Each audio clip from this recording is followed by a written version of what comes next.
বিষয় আছে সেটা দেখছি না, সেটাই তো দেখতে নিয়ে শিখি।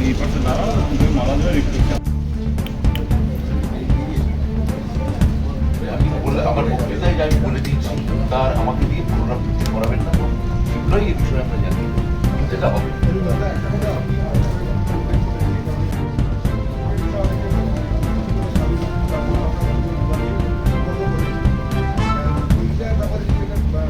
না না, আমরা বলেছি আন্দোলন করতেই পারেন, কিন্তু যা আরটি আইন, রাইট টু এডুকেশন অ্যাক্ট, তাতে স্কুল এই আইন অনুযায়ী যে স্কুল যে সময়, স্কুল যে আওয়ার্স, সেইখানে আপনারা কোনো ছাত্রছাত্রীদের জোর করে কোথাও মিছিলে নিয়ে যাবেন না।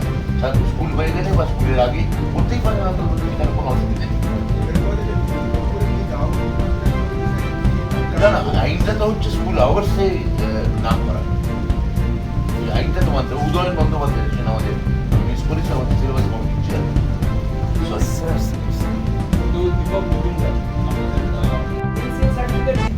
ফলে এই যে ছাত্রছাত্রীদের যে সমস্যা হচ্ছে, আমিও নিজে ভুক্তভোগী, তো সেক্ষেত্রে সমাধান না, আপনি মনে করে দেখেন, আমি একদিন অনলাইন পোর্টাল করেছিলাম, সেখানে খুব স্পষ্টত জানিয়েছিলাম প্রেসিডেন্সি এবং যাদবপুর এর আওতার বাইরে। এক, দুই, যদি কোনো তারপরেও যদি কোনো ছাত্রের সমস্যা হয়ে থাকে, সে এই নাম্বারে ফোন করে জানাতে পারে, হোয়াটসঅ্যাপ করে। তিন, এছাড়াও আমাদের ডিপার্টমেন্টে আমাদের একটা ম্যানুয়াল অভিযোগ কেন্দ্র নেওয়া হয়। আপনার যদি ব্যক্তিগতভাবে কোনো অসুবিধা হয় বা অন্য কোনো ছাত্রের অসুবিধা হয়, আপনি এখানে এসে জানান। যদি সেই সমস্যা সারবত্তা থাকে, সমস্যা যদি গুরুত্বপূর্ণ হয়, আমরা অবশ্যই সেটাকে অ্যাড্রেস করে, এবং বিশ্ববিদ্যালয়ের সঙ্গে যদিও মানে আপনারা জানেন যে বিশ্ববিদ্যালয়ের ক্ষেত্রে একটা সরকারের সঙ্গে একটা মাননীয় গভর্নরের কারণে একটা টানাপোড়ে চলছে। ফলে আমাদের দিক থেকে সবসময় একটা সদিচ্ছা থাকবে, আপনার বা আপনার যে যার কথা বললেন তার সমস্যা সমাধান করে দেওয়া, এটা আমি খুব ভালো করেই বলতে পারি।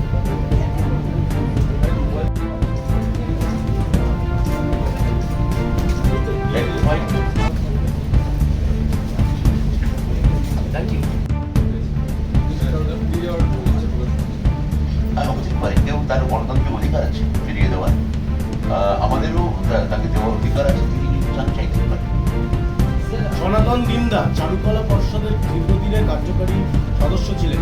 কিছুক্ষণ আগে তিনি সোশ্যাল মিডিয়ায় পোস্ট করে বলেছেন তিনি আর এই চারুকলা পর্ষদের সদস্য পদে থাকছেন না। দাবি এই আর্জি করেন। আমি বিকাশ ভবন থেকে শিক্ষা দিবস নিয়ে প্রেস কনফারেন্স করেছি, এখান থেকে আমি যাব আমার পার্টির সদর দপ্তরে, সেখানে আমার একটি নির্ধারিত প্রেস কনফারেন্স আছে। এই প্রশ্ন অনুগ্রহ করে আমাকে সেখানে আবার আপনি আসুন, জানি না অন্য কাউকে ডিউটি দেওয়া হয়েছে কিনা, যদি আপনার থেকে তাকে বলে দিন আপনি আসুন, আপনি প্রশ্ন করুন। আমাদের দিক থেকে তো যা যা করার আমরা সবই তার কাজ এগিয়ে নিয়ে গেছি। এখন ফাইনালি তো নির্ভর করছে যে জাস্টিস তিনি আছেন, তাঁর তিনি আমি যতদূর জানি তিনি এই মাসেই আবার কলকাতা শহরে আসছেন। ফলে এটা মানে যথাযথ উত্তরটা এটা আমি তার সঙ্গে আমার আলাপনি কথাও হয়নি, আমার দপ্তরের সঙ্গে কথা হচ্ছে। ফলে এটা এখন এই মুহূর্তে মানে আমি তার সঙ্গে তার মতামত না জেনে বা তিনি তার কর্মপদ্ধতি কতদূর এগিয়েছে সেটা না জেনে আমার এখানে এটা নিয়ে কথা বলেছে। নৈতিকতা অভিযোগে আমার ব্যক্তিগত অভিযোগে সারবত্তা থাকতে পারে বা অসারবত্তা থাকতে পারে, মানে অভিযোগে সারবত্তা সেটা মানে একটা অভিযোগ তো অনেক রকম। সরকারের বিরুদ্ধে যে অভিযোগ করছে সেটা তো আমি এখানে সরকারের একটা আমি বললাম যে অঙ্গ, তো একটা ছোট অঙ্গ হিসেবে একটা সার্বিক অভিযোগের উত্তর আমি এখান থেকে একটা ধোঁয়াশা, কেউ জানেন না।